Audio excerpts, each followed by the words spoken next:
Money West साथीहरू।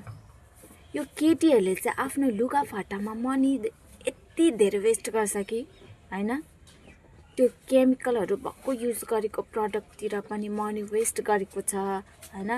र भएन साथीभाइहरूसँग घुम्नु जानु, महिनामा होस् चाहे 15मा होस्, गयो घुम्यो, हाउडाको मनी वेस्ट गर्यो हैन। यो चिज चाहिँ मलाई एकदमै मनपर्छ साथीहरू, किनकि हामी हमेसा कामै मात्रै पनि त गरिराख्नु पनि त भएन हैन।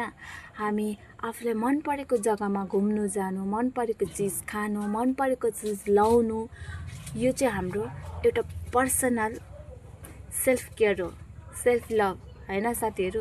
यो चाहिँ हाम्रो एउटा मेमोरिज हुन्छ र यस्तो केटीहरू चाहिँ मलाई एकदमै मनपर्छ साथीहरू। यो चाहिँ मैले सबै केटीहरूलाई भनेको है। हुन्छ।